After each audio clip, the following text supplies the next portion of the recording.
Welcome everyone to Ladder Daily Digest. We honor creators, and today we have Cheryl Bruno, who's been on our show maybe 3 or 4 or 5 times. And welcome back to the show, Cheryl. Welcome back. I don't know if I've been on that many, but I'm glad to be here. I think I'm including one of my little mini Mormon stories episodes, that we did prior to Sunstone or something like that, or right after. And so anyhow, over the last few years, Cheryl's been in the news with a major book that she wrote. Say the name of that again with the other authors. Come up hither to Zion. William Marks and the Mormon Concept of Gathering. Oh, okay. So, yeah, I ment the one that you're more famous about. The Method Infinite. Freemasonry and the Mormon Restoration. Method Infinite, right. But after that, in the meanwhile, you had been working on this new book that came out just middle of or end of last year called Come Up Hither to Zion, William Marks and the Mormon Concept of Gathering. And so you kind of weave William Marks's life story into this concept of gathering. Is that what happens? Yes. He goes through several different gatherings, Mormon type gatherings. That's interesting. I've never thought of this as something, even as a subject of a book, but I do think, reflecting now just on my life in the church, that this is an important concept that I think really it doesn't just encompass a lot of the church's early history and movements, but is part of the culture that's, I think, still, it's one of those undercurrents that's kind of always there in Mormonism, and I would say still very much there and intact today. And when did you start this project, Cheryl, and why? We started in 2023. My co-author is John Dinger. And we started, both of us had been very interested in William Marks. He's a really fascinating character. He's a lesser known character. The thing is, when you say William Marks, a lot of Mormons don't even know who he is. And even if they do, they can't tell you 1 or 2 things about him because, that's where I'm at.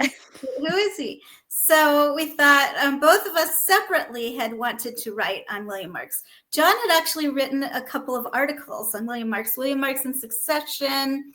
And so he was well underway in studying William Marks. And I was too. He has something to do with Freemasonry, a little bit to do with Freemasonry. And so when we both found out that each other were working on this project, we decided that we would get together and co-author. And that's been the greatest decision ever because we've been able to bring in both of our expertise to write the book. And I think it's really strong because it has us together as authors. That's right. Yeah. Collaboration is a very important thing. It helps, 1 + 1 sort of equals 3 in a way. Yeah. When you can do something like that. I want to say, I think the fact that I can't say that I recognize the name William Marks, at this point, I'm assuming that if there's a character that was known or had any kind of reputation in early Mormonism that doesn't now, that it's because somewhere along the way he came afoul of likely Joseph Smith, but if not Joseph Smith, then for sure Brigham Young. Yeah. And then that's where people end up kind of disappearing down the memory hole. So is that an assumption that works here? Yes, absolutely works here. It's Brigham Young. He runs afoul of Brigham Young, and then he's kind of out. And the thing is, he was such an important person in Nauvoo. He was an important person in Kirtland even. But once he runs afoul of Brigham Young, he's out and we don't hear about him for many, many years, decades. And then they start character assassination where Brigham and others up in the church in Salt Lake start saying, oh, he was, he apostatized and giving him a bad name. And so then, he really falls out of favor. Yeah, it all sounds very familiar. It's almost like there's a pattern. Almost like there is. Yeah. Mm-hmm. Yeah. All right. So I'm excited to get into it. I do want to put you on full screen, though, just so you can show the audience better the cover of your book. Okay. If that's all right. You got it with you there, right? Well, here it is. Come Up Hither to Zion. And I hope you can see this absolutely fabulous cover. We have it's getting, There we go. It almost looks like a Cheryl Bruno a portrait. But it's not. It's by Christina Freeman, a local artist in Salt Lake. She did our portrait here of William Marks for us. And then is she the one that did the portraits of the wives of Joseph Smith, the polygamist? She did the little painting. This is a different person. Oh, okay. This is a different person, but she's done some really amazing Christina stuff. did my caricature and Sandra Tanner's caricature and RFM's caricature. Randy Bell paid for her to do RFM's and Sandra Tanner's caricatures. Yeah, I met her at Sunstone, and she was doing caricatures of people at Sunstone, and that's when I asked her if she'd be willing to do the book, because we don't have a lot of pictures of William Marks. We only have one, and we had Jonathan Streeter do kind of a cleanup version of William Marks. Okay. It's a AI generated, and that's on the inside cover here. But that's nice. The only picture we have of William Marks. And so she was able to really, I think, capture him so well for the cover. I like it. There's a lot of character in that. And so I'm glad you brought it. I was going to ask about the picture if you hadn't brought it up. So I'm glad you did. Yeah. So where does he start? Where does he come into the picture in Mormonism? So he comes in right before Kirtland when the church is calling 12 apostles. And it's right after Zion's camp. He actually heard about the church when Parley P. Pratt and others were going around drumming up, trying to get people to be in Zion's camp. But he just barely joined the church then. He had a young family of many children, and so he didn't go in Zion's camp. But then when they came back... Which was the militia, I guess, just to give a real quick, that it was a militia, a failed militia, I guess. Right. They were supposed to march to Missouri to, help give support to the saints who were just starting to move to Missouri. And it was kind of a spectacular failure. They, had to come home in disgrace. Everyone had cholera. They were all sick. The church couches the failure in that it was a success in that every one of the 12 apostles were in Zion's camp. Right. So it was a faith-building proving ground. Right. Many of the future leaders of the church came out of Zion's camp. So they proved to themselves to be faithful and to be willing to, jump at a moment's notice and go do what the leaders asked them to do. So in that way, it was a success in that way. But it did not help with the saints in Missouri. Right. So even though I think sometimes they watched Joseph Smith pay for a carriage while everybody else had to forge the river, I think, every now and then. But that's what I just heard. I don't remember if that's something that happened. I think it happened. I don't know if it happened at Zion's camp, but something. Zion's camp is a very interesting, there's many little folk stories almost that come out of Zion's camp. So that's why that's interesting. We don't have a ton of documentation of what happened, but we have lots of these little folk stories that come out that tell us little things. Like the whole reason missionaries can't swim is from that. Right. All those kinds of things. They're so interesting. So you said William didn't go because he had a lot of children? Yeah, he had just barely joined the church. He had a large family, and so he didn't go to Zion's camp. But during that time when the men were marching, he was made a leader in one of the branches. And then he and his family, right when they returned from Zion's camp, he and his family moved to Kirtland. And that's kind of where we first see him, where we kind of pick up the story. Okay. And we'll go ahead and let you do that. I guess because he attained some influence. Yes. And it's surprising because we're not really sure. John and I have talked it over. We're not really sure why he rose so quickly in the ranks once he got to Kirtland. But perhaps because he was a little bit older. So many of these men that were joining the church were so young, in their late 20s, in the early 30s, and he was in his 40s, and he was kind of established. He was well off, not real well off, but he had some money, he had some property. And so when he went to Kirtland, Joseph Smith gave him plenty of responsibility. And he became... He's about 13 years older than Joseph Smith. Mm-hmm. He's older, established, and I think he was well trusted by many people. He had a great demeanor.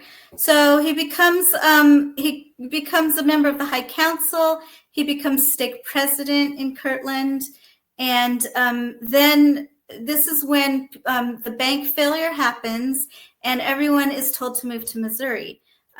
So again, this is kind of the second wave of going to Missouri. And this is now the real gathering, the first real gathering that we have. We have kind of a gathering to Kirtland where we have many Mormons coming to Kirtland, but this is the gathering where Joseph Smith says, Missouri is the place, the Garden of Eden, site of the Garden of Eden, and this is where Adam's going to come and, deliver the keys at the end of times. And so Joseph Smith tells everyone that they should move to Missouri, to Jackson County. And William Marks, as the stake president, is helping everybody get there. So he, is making sure that they have transportation, money. He's tying up some loose ends for Joseph Smith financially. And with the Kirtland Bank failure, et cetera, the Kirtland Temple is put in his name so that it's not seized from Joseph Smith as part of his debts. So he's actually the owner of the Kirtland Temple there when he's there. And that's significant. That's quite helpful, I think, to somebody to Joseph Smith at the time. Yeah. Right. So he's a big thing. So you hear his name. Many people would have been familiar with him, just as familiar with him as Brigham Young, Parley P. Pratt, all the names we know. William Marks was one of these people. And so it's surprising that we don't hear of him very much when we talk about Kirtland. But so anyway, just about everybody's gone to Missouri. And finally, he gets to leave because he's the one shepherding everyone there. And he is one of the last people to leave with his family in this little group. And so one of our chapters tells the story of him going across from Kirtland to Missouri. And he gets there on just virtually the last day before they get kicked out. Right? Oh, so no. He doesn't get to gather at Missouri. In fact, his family is still kind of out in the snow. It's winter. It's December, and his family isn't there, and he goes up ahead of time, and then he's part of the, everybody getting kicked out. So then he goes back to get his family, and they end up going to Commerce, or too close to where Nauvoo is going to be. Okay. So you want to hear more of the story? Yeah, well, I just had a thought, and this is because I was painting it like a uniquely Mormon thing, but I think a lot of the inspiration, or part of the inspiration of early Mormons would actually be I think the story in Genesis of the Hebrews leaving Egypt. There's this idea of this trek to home, to where you can establish yourself and be your own people and rule yourselves according to God, according to what your belief is. And so I think and that's why we have this, a lot of Israel and, just a lot of really kind of Hebrew and Jewish words that we use and kind of, have taken from scripture. So I guess maybe this goes back a little bit, but I just wanted to bring that up because I do think that was a big part of the theme for them. I am curious if it was just Mormons or if it was also something, because a lot of things that I used to think were unique about Mormons at that time, I've since come to learn were not that unique, and that there were many other kind of similar movements or similar ideas. So I'm curious if you have knowledge of that. It's all second coming stuff.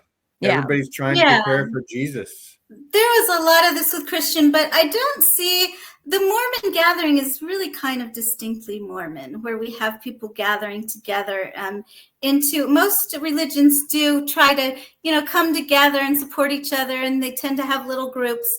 But this is a religious doctrine here that Joseph Smith is promulgating that, you very have to literal. Right. As a people from everywhere in the world kind of a thing. Yes, we believe in the literal gathering of Israel and the restoration of the 10 tribes. So that's our article of faith. And so it is a literal gathering where everyone's asked to go. So it's kind of sad that I feel sad that William Marks kind of missed out on that because he really, really did do a lot to help prepare everyone else to go. And then he gets there and they're, okay, so now we're going somewhere else. And he was a big part of Nauvoo because Joseph Smith, as you know, was put in Liberty Jail right then when they got kicked out of Missouri. So Joseph Smith and a few of the leaders are in Liberty Jail, and so they're not there on the ground to help lead the saints. Brigham Young does a lot of helping everybody cross the river and get over into Illinois. And William Marks is one of the group of men that all get together and they say, well, should we continue to gather? Should we just find a new gathering place? Or should we all just separate? Because it seems like when the Mormons are gathering together, everyone's just gets a big target. Yeah. Mm-hmm. Yeah. So they're not quite sure what to do. And they have this big meeting, and William Marks is a part of deciding whether they're going to continue to gather or whether they'll split up.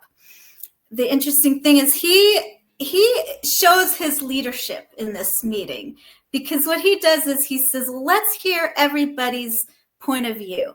I think that I'd like to go ahead and continue the gathering, but what does everybody else think? And so they all start telling their opinions. And by the end of the meeting, the consensus is kind of shifted of, well, let's just find some safe places to kind of hang out until everything calms down. And so he goes, okay. But then Joseph Smith from Liberty Jail comes forward and says, no, we're going to buy up some land in Commerce. We're going to bring this together, and that's going to be our gathering place. Joseph Smith, ever the land developer. Mm-hmm. Well, he really believed in gathering. He didn't want them to just go be safe. Yeah. If you can gather them in a central location, you can be in charge of a lot of the lots. You can sell a lot of property. You can do lots of things when.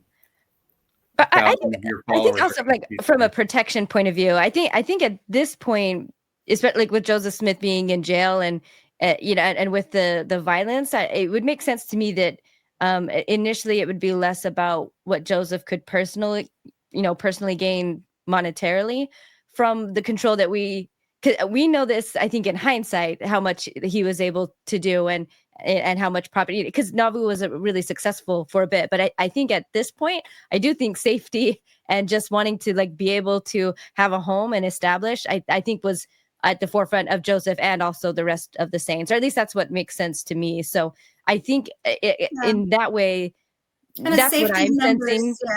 Mm-hmm. Yeah. But when you, especially if you're being persecuted, you want to gather in numbers and you want to all be in one place so that, I mean, it's just like a wartime tactic. The more fronts you have, the more divided up you are. If you're battling, and that's if you're confident and you're wanting to be winning a war, it's better if you can all be in one place and you've got like the full maximum size of your force. But if you're hiding, or if you're wanting to not draw attention to yourself and avoid conflict, then I think the separate ideas would have been better and also would have worked, because there wouldn't have been, for the enemies of the church, there'd be too many targets. Right. But they wanted to be strong and protected, I think. And I think that's what they wanted. And that was a good decision, because Nauvoo really flourished for 4 years or so. Yeah. Initially, it was going quite well. Yeah. The saints are going into Commerce, what eventually becomes Nauvoo. William Marks is getting some more responsibilities. You mentioned that he was took a lead role in this meeting where people were saying, what should we do?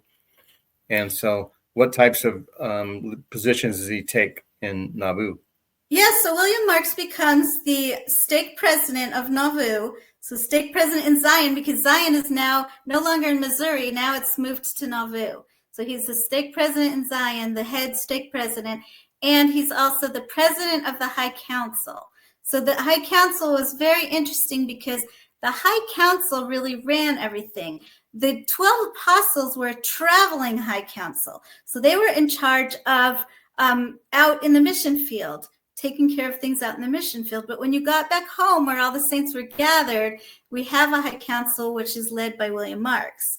And so this is going to become very important when Joseph Smith dies and we try to figure out who is going to succeed Joseph Smith. Emma thinks. Would you say that the High Council at this time maybe acted like it for the Brighamite sect of the church today, how the 12 apostles more or less are, like that level of leadership? Yes, it says in the Doctrine and Covenants that people were quite familiar with the words in the Doctrine and Covenants where it says that this is a high council in Zion, and then we have the high council that's a traveling high council.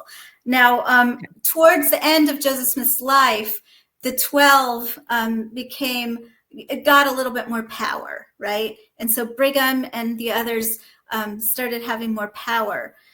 And that is how they were able to kind of take over. But it wasn't set up that way at first. I think some of the influence might have been because Joseph Smith was sending the 12 on missions to help elect him president, right? And so since he was relying on them doing things for him, he probably was talking them up to other people. Yeah, and missionary work. Converts. Yeah, and he did give them a lot of power to do things, but we see you'll see in the book it talks about just kind of what powers they started to have and why there was kind of an upset there. This coup happened because when Joseph died, Emma believed that William Marks should be the one that should lead the church, and she gives her thoughts, which are very interesting. And she talks about how when the president dies, then the president of the High Council chooses 2 counselors and they become the first presidency. And then the High Council replaces their president. And that's how, and the first presidency under Joseph Smith dissolves. So that was Joseph, Hiram, who's also been killed, and Sidney Rigdon. Okay. So yeah, it is kind of astonishing now to think of it because that position he was in was really, really high and in a different timeline without Brigham Young, William Marks is the head of the church, and maybe like our history could have gone from there. So he wasn't. And I am so convinced that if William Marks had a little bit different personality, he would have easily succeeded Joseph Smith because his personality was more laid back, more, what does everybody think? Let's hear from everybody. And he was perfectly willing to go. Brigham really wanted it and wanted the 12 to be in power. And so he was okay with that. He was willing to go along with that. And then through a series of events, he runs afoul of Brigham. Brigham is really worried that he's got too much power. And so Brigham really wants to squash him. That's interesting to me because I'm thinking, I mean, first of all, is it true? Was it even true in the first place that William Marks had too much power? Because I see Brigham Young as a very power-hungry person. So I think to somebody like that, any power is basically too much power if you think there's a chance for you to take it. Yeah. And so, and especially, I don't know, I think there's certain people, I mean, they do say like kind of power corrupts, but with somebody like William who's already showing an openness to hear multiple sides of view, that just seems quite balanced. And as long as that's not lost, I don't think someone like that can have too much power because they're almost inherently willing to share it and spread it around. Whereas Brigham Young was very much not like that at all. Mm-hmm. That's just my thought. I think William Marks would have been a great leader. But then again, you see all that Brigham Young had to do getting people across the plains. And perhaps William Marks wasn't the best person to do that. Who knows? Who knows what would have happened? But Brigham had a lot of experience getting people from Missouri to Illinois, and now he's going to get people from Nauvoo to Salt Lake, and he does a great job at that. If nothing else, Brigham was a great leader of getting people across the plains. So the other thing that occurs during this time is Mark's part of the plural marriage inner circle. Okay, no, Marx did not like plural marriage.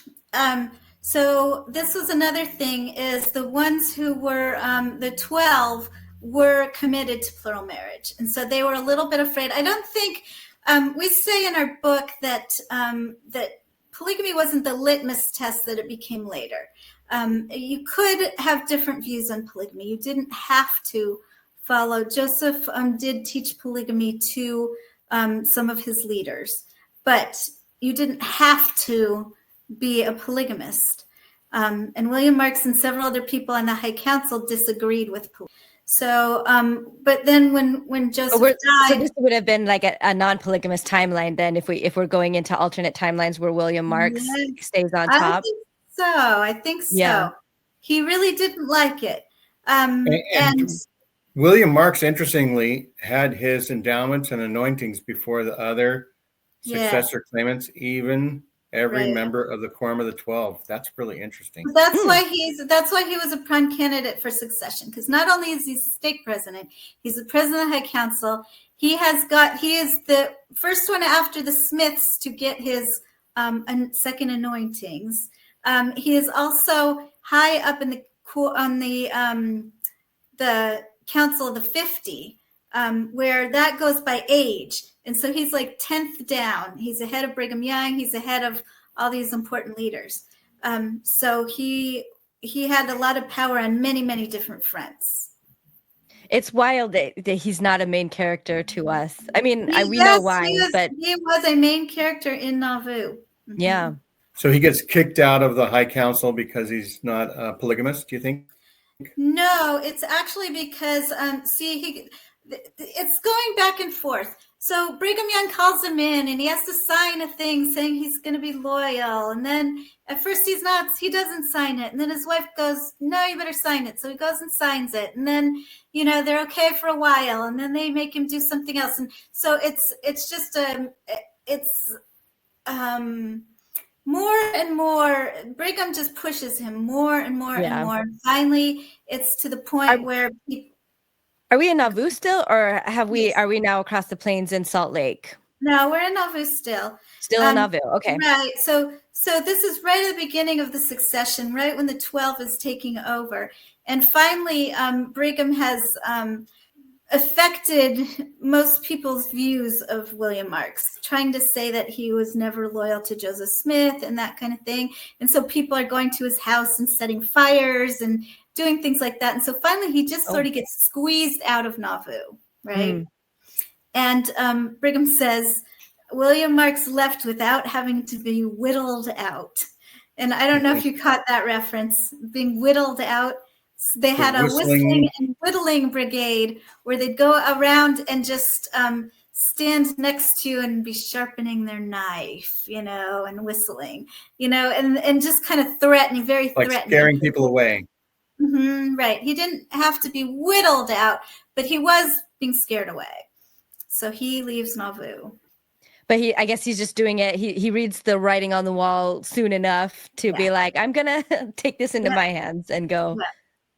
Which is would be the wise decision, I think. Yeah. So Marks leaves Nauvoo a year before the Exodus. Where does he go? So he goes to Fulton, Illinois, and then he goes to Shabbona Grove. He lives for a little while in Fulton. That's also where Emma takes her family, her young family, just to kind of let things settle down. So they both live in Fulton. And then Emma goes back to Nauvoo. He goes to a place called Shabbona Grove. And he becomes a pretty good leader in Shabbona Grove because he's one of the first people to get land there. And so he's got a store there, and he's got, his son drives the mail, carriage, and he has a leader. You almost mean like by example, or like Chamber of Commerce type, making the area more a community leader. Community leader. And religious too, or just No, he's not. He doesn't have anywhere to go religiously, and he really believes in the restoration. So he's not quite sure what to do, and he discovers James Strang.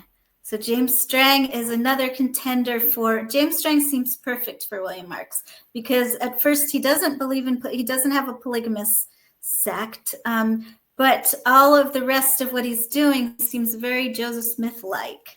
He's finding records under the ground, and he's getting visits by angels. And so he's he's appealing Familiar, to people. familiar territory. Yeah. Okay. James Strang is appealing to many people who don't want to follow Brigham Young. And so so William Marks joins with the Strangites for a Cheryl, while. do you have an idea of how many of the members of the church around the Nauvoo period actually leave the church and how many go to wind up in Salt Lake? Yeah, I could not tell you numbers on that. I couldn't tell you numbers on that. But They James must Strang, exist. he's not a little small. I mean, he's got a good percentage of the saints with him. The Strangites? That's a good question, because I always just assumed that Brigham Young had the largest faction just because it ended up kind of being the largest faction in Mormonism. I just realized now, like with you asking that I actually don't know how it was the largest faction but not by as much as it is, as it became. So there were quite a few people who stayed in the Midwest because they didn't want to go west, and they didn't like polygamy, and so there were large groups that stayed in the Midwest and were trying to continue what Joseph Smith was doing. They believed in the Book of Mormon. They didn't want to lose that restoration. So James Strang was a good option for a little while. But then James decided he likes the women too. So the first thing that happened that William Marks didn't like was John C. Bennett came in with Strang, and nobody really liked him. Yeah. So okay, I can see that being a problem. So this is when many people left, and William Marks kind of backed off, and he did not gather with the Strangites. First, they gathered to Boree, and then they gathered to Beaver Island. And surprisingly enough, as much as William Marks believed in gathering, he never gathered with the Strangites. So I think he was always holding back just a little bit to see. I think he wanted to see if this movement was the right thing to do. And he was also given a lot of authority in the Strangite church. I think he was a bishop in the Strangites and held his original callings, a lot of his original callings, and helped James Strang lay the cornerstone for a temple and did many things. But then when James Strang started taking plural wives, that was sort of when William Marks. Yeah. No, he wasn't going to be a part of that. So he again withdrew. He found a new leader who was Charles Thompson. Have you guys ever heard of Charles Thompson? It's not ringing a bell at all. Yeah, he was another successor to Joseph Smith. Okay. And he's kind of like James Strang, but he wasn't quite as well known. And he was really intelligent guy, and he used to write a lot of really interesting articles. And so people came to him to see what he had to say about theology. And he had almost a Masonic-like organization that he was putting together. So William Marks actually became, Charles Thompson put him in charge of finding a gathering place for these. They were called the Benemiites because they believed like Charles Thompson's kind of alter ego was Benemi. And so his spirit guide. Yeah, you'll have to read about it in the book. This sounds like a whole thing. But William Marks went looking for a place for them to gather and found a place for them to gather. And so the Thompsonites started, and the Benemiites started gathering to a place called Preparation. And William Marks he sent a sawmill out there, the workings for a sawmill, and he started to move his family out there. But the first day he got there, Charles Thompson was changed up the tithing rule. And he was saying, well, you have to, give us all your money. And then he had all these things that you had to do within a certain period of time. You had to give, a certain percentage of your money. And then, it was like a buy-in kind of a thing. Wait a second. We didn't know we had to do this. And so William Marks kind of backed off. He was like, And William Marks was financially astute. He knew what he was doing. It's giving me MLM vibes, kind of, where it's Yes, just like, yes, it's just $5,000 to start with, the product, and then you kit. get, Yeah, your yeah. He downline. started The him off welcome kit. easy, and then they started gathering, and he was like, "Well, no, now you have to." Yeah. So, And what state was this gathering? this was actually, they found a place near Council Bluffs where Brigham Young had So Iowa. built a few houses and things like that, and then they went west. And so now the Benemiites are going to move in and take over some of these buildings and gives them a little bit of a start. And then they moved to a place called Preparation, which is kind of out in the middle of nowhere in Iowa, I want to say. Iowa. Okay. Mm-hmm. I was thinking Ohio, so I'm glad you brought that up. So we're in Iowa Right. now, Iowa territory. Okay. Right. So William Marks is so discouraged because he really still believes in the restoration. So he writes letters to his friend James Adams. We have these letters. So we are able to see what was going through his mind. And he's like, well, what should I do? Should I start my own group here? Or, did some of you want to start meeting together with me? What do we want to do here? And so he's just wondering what will happen. And that's the time when the restoration or the reorganized church begins to take root. Cheryl, do we have his letters because he kept a letter book? No. So he wrote the letters we have are his letters to James Adams.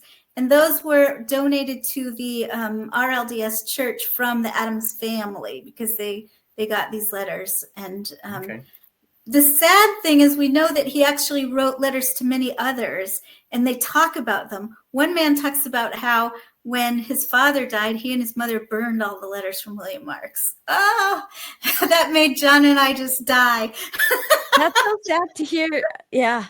My grandmother kept a journal, and I had found it when I was 14, like shortly after she died. I know she talked about really hard things in there, and so it was like at the very beginning of the book that she had the journal, to process her own things, and I think she specifically said that she didn't want her posterity to read it. That's not what it was for. So at 14, at the time, I respected that, and I did want to read it later. I did think maybe my grandma had a rough life, so I thought there's probably some adult topics in here that I should be older for.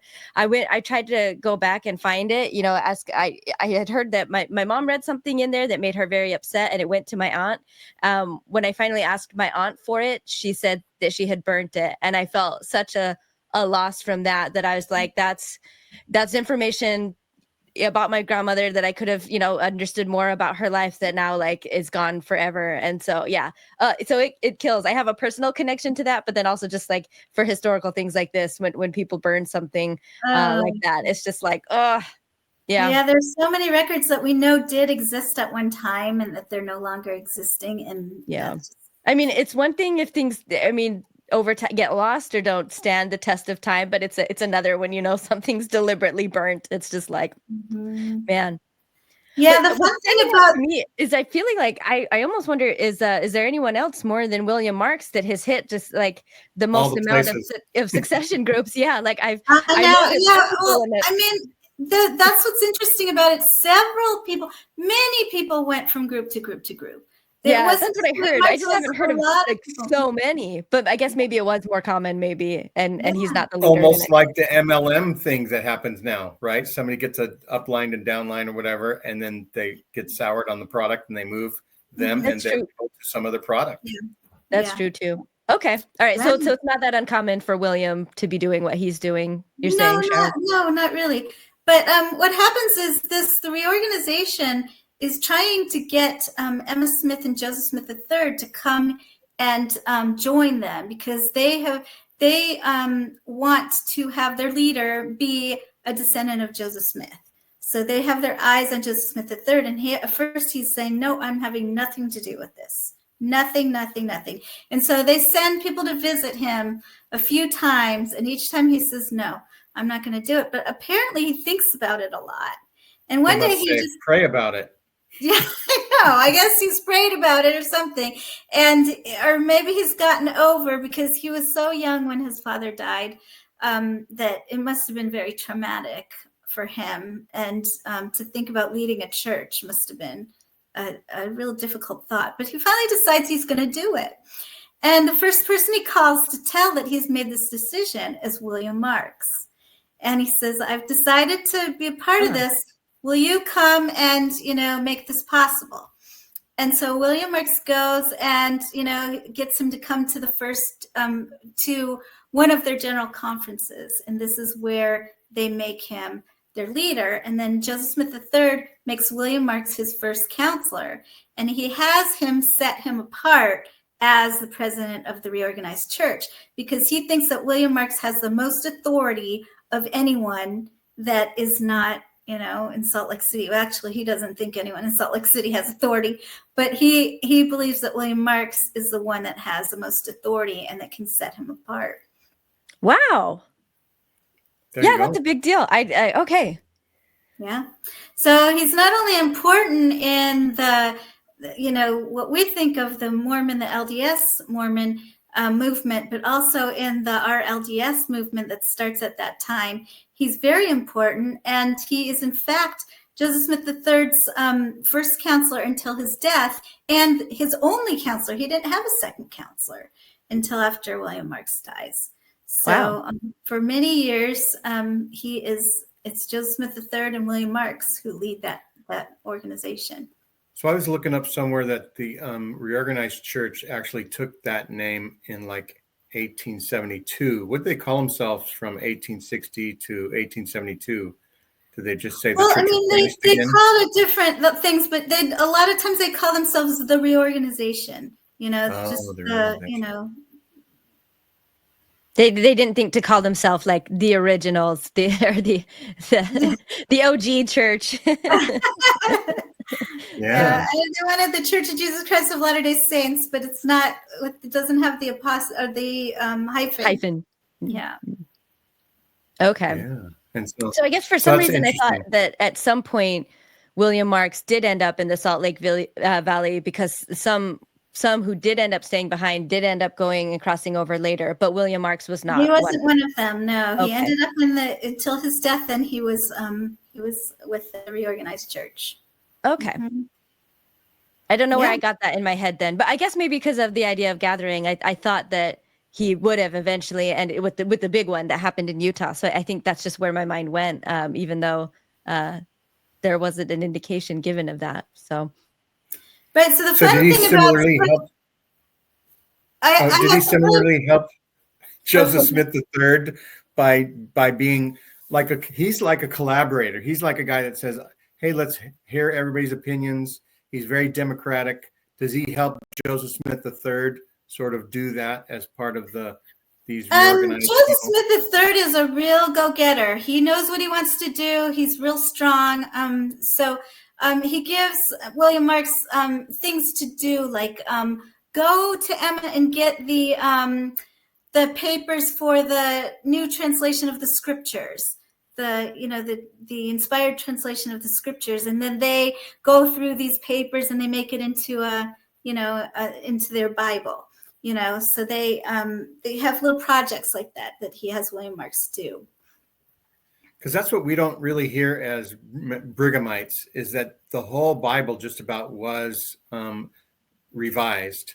And so that becomes the RLDS Bible, right? Mm-hmm. And we only think, he did a little bit here and a little bit there, because those are the only scriptures we really like to fit in our church. And so we just think it's a little bit here, a little bit there. Yeah, he kind of does just do a little bit here and a little bit there. But the LDS, when they put their Bible together, we just put those as footnotes, kind of. Yeah. And when the RLDS put it together, they just put it right into the text. And they have a copyright too, I think, because I think our church would have wanted to do that, but couldn't. They did have copyright. Mm-hmm. Yeah. That's right. I think that's right too.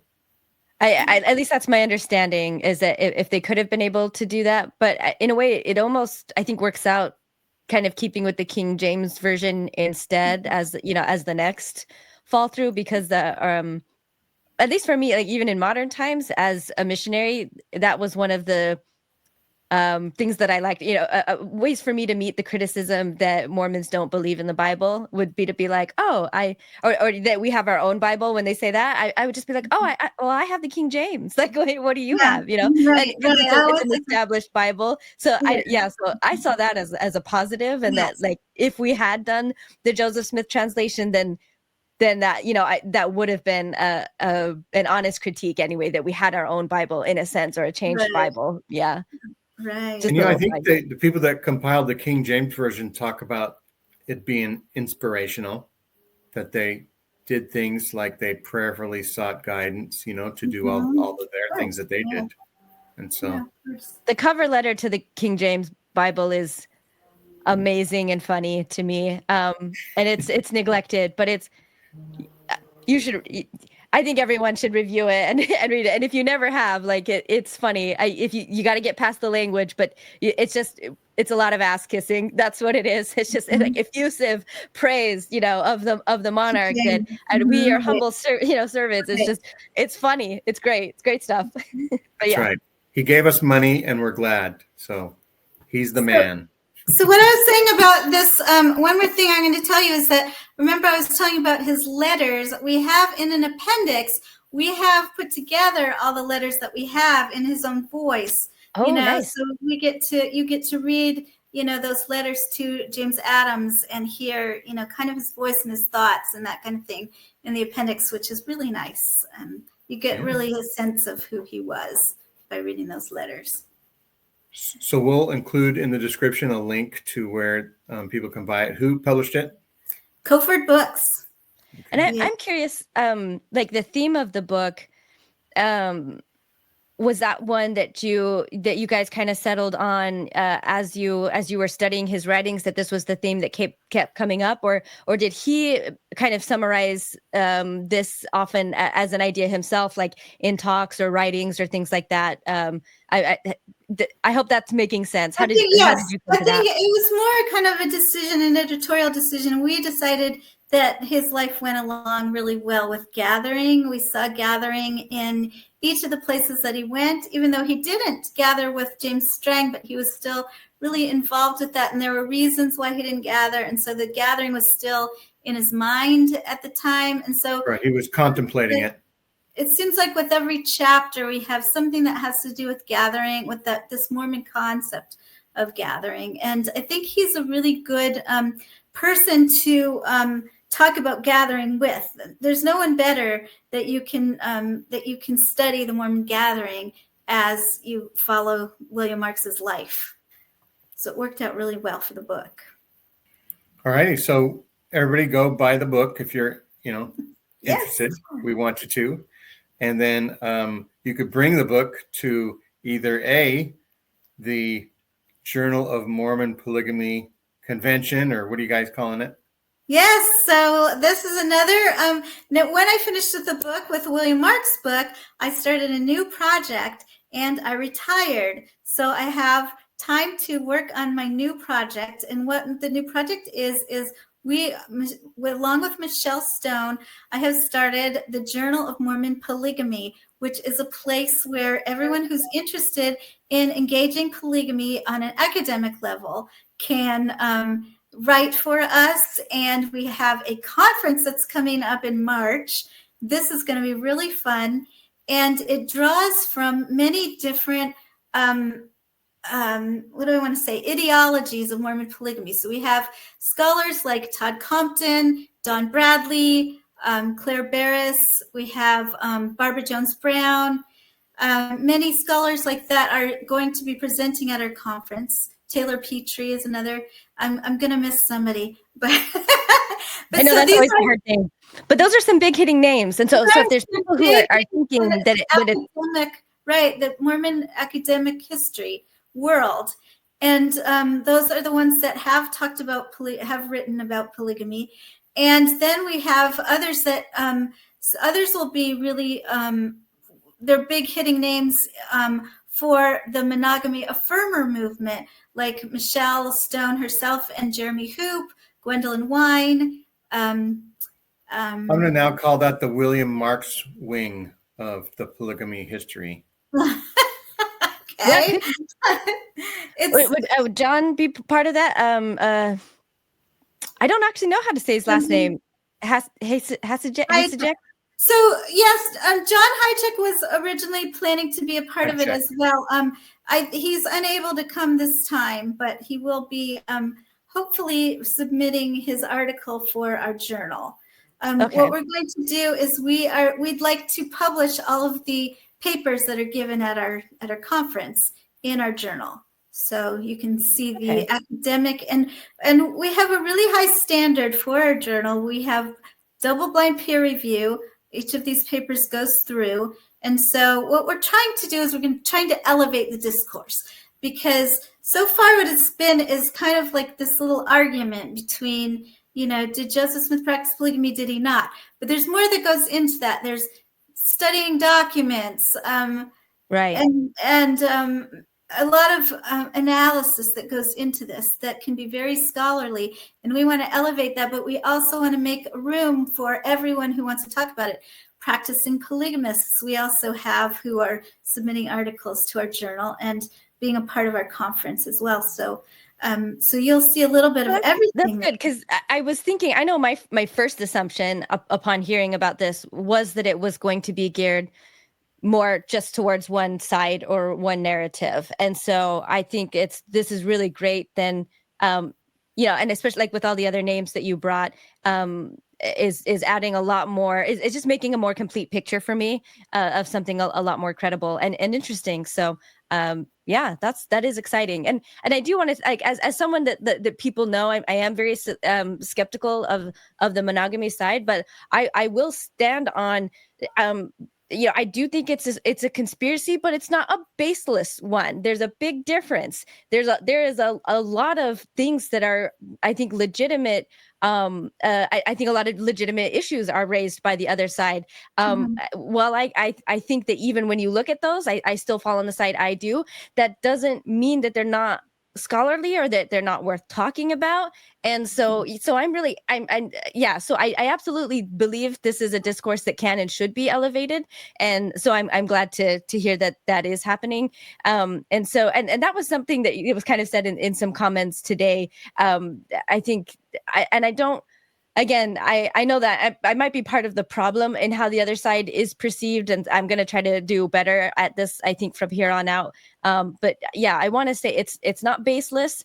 There's good reasons why people are questioning this. Regardless of what the answer is, the questions are 100% valid, should be asked, and should be talked about. And I dislike the idea of it being shut down completely. Right. So, and yeah, I was sorry to hear that. The Mormon History Association, or it might have been Stenson, actually. So I don't know who I don't want to throw anybody under the bus, and certainly not the wrong organization. Or the Whitmer. Let's just say that some of the historical associations having to do with Mormonism have done a lot of gatekeeping, right? And so, I mean, I understand the fear that's there. And I feel like Maven, what you've just said kind of is reiterating my own position. That is kind of where I'm at. Yeah. And what I'm realizing, though, is that the things that are being brought up now by both sides, both groups, many different groups, actually, those are making my work better. Because to just say, oh, well, you know what, the work's been done. You're just stupid if you don't believe that. That's very ahistorical. That's not what historians do. Historians are always willing to look at new documents that are brought up, look at new interpretations, and then, if you want to push against it, that's fine. And this has made my work so much better to have people pushing against it. And I think that I've made their work better as well. It's almost impossible to look at this if you only are looking from one narrative. Then it's really impossible to get a full view of what was actually happening.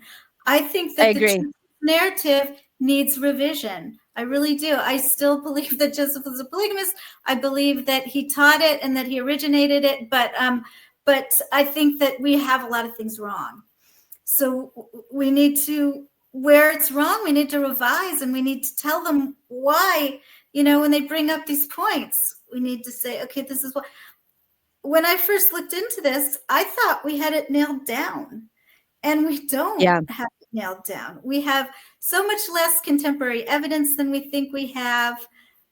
We believe we have women's voices when we just don't. And a lot of narratives, I mean, that we get from the church, and especially once we're outside of the church, we go back and we're willing to learn and look at and criticize and see, like, the church has a reason for the narratives that it puts forward for and for what it leaves out and who it leaves out, like we see with William Marks. And so I feel the same with polygamy. A lot of the narratives that we are assuming and that we accept are still, even though we say, like, this isn't what we were taught in the church when we were growing up, and we know this now, there's still a lot of other narratives that still go right back to the people who were controlling it for particular reasons. So so we are still accepting something that I agree needs to be looked at. And I would say even for Justin, is it Griffith or Griffin? Yeah. I would be so curious. I don't think that, he did the movie. So I guess to back up and explain. So he did the movie. What was it? What happened to Joseph Smith, or Who Killed Joseph Smith? Yeah. Yeah. And he is someone whose conclusion I'm also skeptical of, but who also has extremely compelling points and things about the narrative that there's just so many holes in, that I do not believe at all, that again are just established narratives that has been passed down from the church. And to the point that I do wish kind of actually that the bodies of Joseph and Hiram could be exhumed. I would be fascinated to know what we would learn from that, especially with modern forensics, taking a look at it.